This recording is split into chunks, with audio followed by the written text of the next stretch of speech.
Bonjour chers frères et sœurs et bienvenue à notre rendez-vous quotidien.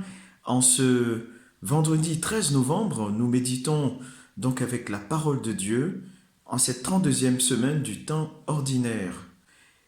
Et c'est avec la deuxième épître de Saint Jean, au chapitre 1er, versets 3 à 9, que le Seigneur Jésus nous rejoint en ce jour. Puisque dans cette épître, il nous est dit que celui qui se tient à l'enseignement du Christ, celui-là reste attaché au Père et au Fils. L'essentiel de notre vie chrétienne réside, nous le savons, dans la charité, mais surtout dans la communion avec le Père, le Fils et le Saint-Esprit, c'est-à-dire la Sainte Trinité. Voilà pourquoi l'Épître de Saint Jean nous invite à rechercher l'amour, à marcher dans la charité, car la volonté de Dieu, c'est que nous observions ses commandements. Jésus-Christ est venu dans la chair, justement pour nous enseigner à suivre des voies de vie, ces voies qui nous conduisent au bonheur. Voilà pourquoi nous sommes invités à rester, au final, attachés à l'enseignement du Christ. Dans la mesure où nous restons attachés au commandement du Seigneur, alors nous restons en communion avec le Père, le Fils et l'Esprit Saint. Et alors nous pouvons, comme on le chante dans le psaume responsorial de ce jour, prier « Heureux ceux qui marchent suivant la loi du Seigneur ». Pourquoi ? Parce que ceux-là peuvent parvenir à la communion avec le Père, le Fils et l'Esprit Saint et parvenir et demeurer dans ce bonheur que Dieu promet à ses enfants. Dans l'Évangile, Jésus nous rappelle en Luc 17, 26 à 37 qu'il nous faut rester vigilants, puisque son retour, justement, est un jour que personne ne connaît sinon le Père. Et il prend justement cette comparaison en montrant que ce sera comme lorsque cela s'est passé au temps de Noé, on mangeait, on buvait, on chantait, on vendait, on plantait. Et le chrétien est appelé au cœur de ce monde où nous vivons à veiller, c'est-à-dire à prier, à avoir cette vigilance du cœur qui le conduit à agir au cœur de la société, dans le monde professionnel, en famille, en enfant de lumière, c'est-à-dire en chrétien. Voilà pourquoi le Christ nous invite à relever la tête, à ne pas avoir peur, mais plutôt à ne pas justement vouloir rester crispé sur nos acquis, mais à donner. Car celui qui veut conserver sa vie, c'est-à-dire celui qui veut vivre pour lui-même et non pas pour les autres, et non pas au service des autres, celui-là, en réalité, se trompe, perd en réalité. Ainsi que le dit Sainte Thérèse de l'Enfant Jésus, dont nous allons méditer encore aujourd'hui une phrase. Suivre le Christ, c'est jouer à qui perd gagne. Il faut perdre, c'est-à-dire fuir le péché pour gagner justement cette vie avec Dieu.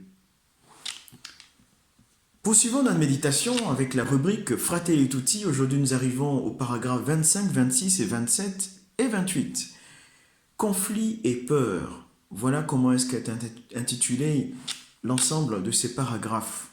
Le pape, dans le paragraphe 25, aborde les guerres, les violences, les persécutions, qui sont des situations de violence qui se multiplient, dit-il douloureusement, en de nombreuses régions du monde, au point de prendre les traits de ce qu'on pourrait appeler une troisième guerre mondiale par morceaux. Bien sûr, il veut signifier par là que ces conflits éclatés montrent justement qu'il y a une tension qui est le symbole d'une instabilité sociale et mondiale même. Dans le paragraphe 26, le pape montre que toutes ces situations de menaces alimentent le manque de confiance et le repli sur soi, qui sont des dangers pour lesquels nous chrétiens devons prier, intercéder. Et du fait, la paix et la stabilité en tout lieu ne peuvent pas être garanties dans un monde surtout où règne un climat de méfiance, les uns vis-à-vis des autres, les pays vis-à-vis des autres.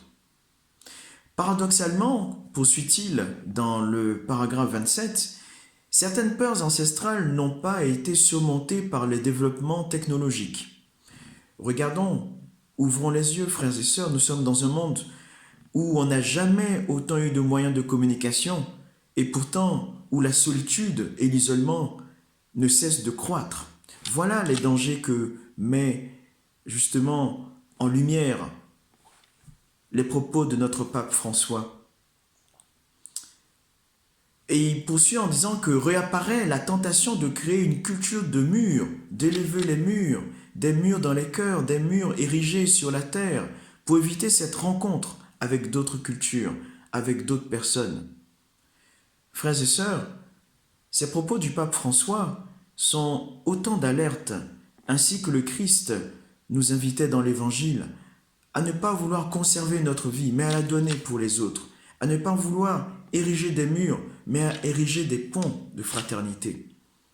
Dans le paragraphe 28, que nous pourrons relire avec attention, le pape poursuit en disant que la solitude, les peurs et l'insécurité de tant de personnes qui se sentent abandonnées par le système créent un terrain fertile pour les groupes mafieux. Justement, en jouant sur ce terrain de peur, des personnes peuvent vouloir déstabiliser les plus fragiles. Alors que devons-nous faire?